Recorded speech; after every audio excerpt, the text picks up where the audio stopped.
Hello and Happy New Year! This is going to be my last scene of 2022. It was by customer request that I do something kind of rainy, stormy looking with some lightning. So I thought I would end this, 2022 with as rich of a kind of a surface as I could produce. And when I'm doing that, what I tend to think about is glossy cardstock. It keeps most of your media on the surface of the paper, and I thought we would try to achieve a nice, rich, deep, saturated blue tone scene. Alright, so I've stamped out my cloud with lightning large twice, and my cloud with lightning, the smaller version, twice, and then we are surrounding the imagery here with the cloud cumulus stamp. I'm stamping it in a mid-tone blue, but I'll show you how to add a lot of depth and kind of visual distance using that same stamp later on in this video. Now I'm going on with a very light tone of blue. We'll work through light, medium, and darker tones of blue, darker values of blue, I should say, with a little bit of a different temperature scheme, with one of the blues giving this scene that would otherwise be just a straight cool tone scene, a little bit of temperature with a slight, kind of blue-greenish, kind of Caribbean, well, that's the name of the color, Caribbean blue. But here's the trick here. What we want to do is we want that lightning to look like it is the light source of a scene, so we're darkening the area around it, and here comes that Caribbean blue.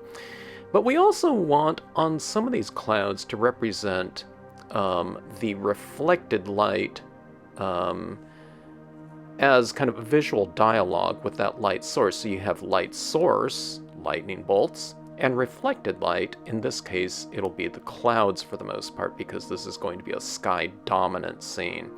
So what I'm doing is I'm working through my value schemes. I'm working it from light tones to darker tones. And even when you cover up your lighter tones with these darker ones, with the dye-based inks are transparent, so you get the benefit of the saturation and glow established by those lighter tones, showing through the darker tones. Okay, now here's where I'm adding some additional depth. Because we've added in darker tones than the initial clouds were stamped in, those clouds were stamped in that kind of mid-tone blue, I'm going back in now with darker impressions of the cloud around on the perimeter, and that is going to give me some added depth through the use of a value range within not only the layers of color that I'm applying after stamping, but within the imagery themselves. So in other words, closer to the light source, we have lighter clouds, and farther away from the light source, we have darker clouds, okay? Now, that tends to look a little bit busy, so what I'm doing is I'm going back in with the same color that I just stamped out my dark clouds in, with the same tone. But I didn't stop there. We're going in with the black here, and when you add kind of a darker perimeter like this, it makes the lighter things within that composition seem even lighter by comparison. Now, that being said, just to make a point, I'm going back in now with an even darker version of those clouds to increase the depth even more. And then after doing that, what you do is you blend it out using that black again. So now I have clouds stamped out in kind of a mid-tone blue, a darker blue, and black, which are the same tones that I just added that color post-impressions with. Alright, now just to warm up the scene a little bit, I have this very pale, kind of beige color using the alcohol pen. I'm being careful not to go over the areas on the scene that are still wet with the dye-based inks, but for the most part it was pretty dry.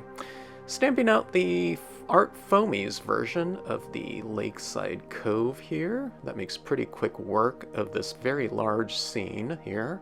It's almost a full-page scene, 7.5 by 10 inch. After we've stamped out the Lakeside Cove, I'm going into the rocks and adding some additional shadows using black here. Okay. Now I was being pretty careful because that image was still fairly juicy because I just stamped it out and I just re-inked my black pad.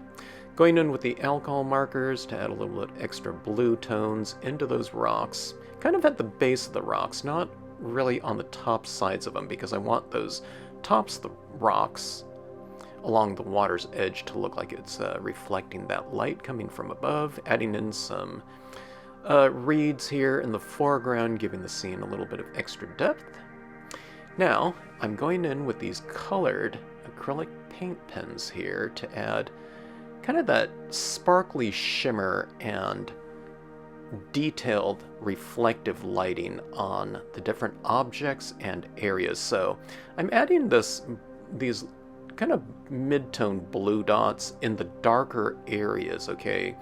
If I went with all white, I would just add it into the much, much lighter areas, but because we have kind of a full range of kind of blue values in the paint pens, then I can use it in different areas accordingly. I can use the darker paint pens in the darker areas of the scene to represent highlights. So darker highlights in the darker areas and lighter highlights in the lighter areas. Now I'm adding that white paint pen in the lightest of areas. Okay, now check out the white pigment ink over the main bolt of this lightning. You can see it looks like it's glowing, and to me that makes that lightning seem much richer from a textural standpoint. And I think it just looks more effective. It looks like that lighting from the lightning bolt is, kind of affecting the area around it with that soft glowing light. You know, the moisture in the air is coming alive. Now I'm doing the same thing in that cloudy area below that I've retained some of the lightness of the paper with. And I'm giving that soft, kind of soft glowing reflective light in that cloudy area, just as I did on the lightning bolts, okay? I'm not adding this white too much in the darker areas, but mostly in the lighter areas, because that's where you would have that reflective light in this scenario here. So kind of water's edge, giving that impression of the lakeside cove a little bit more variety. It's variety in terms of texture, soft and sharp, and also kind of near and far. When you kind of add some of that white pigment ink to those distant trees, you get a lot of variation of depth within the imagery. And there you have it. There's my final scene of 2022. Hope you enjoyed it. Thanks for everyone for checking out the videos on this channel, and hope you enjoyed this last piece of mine. For 2022, that is. Thanks for watching.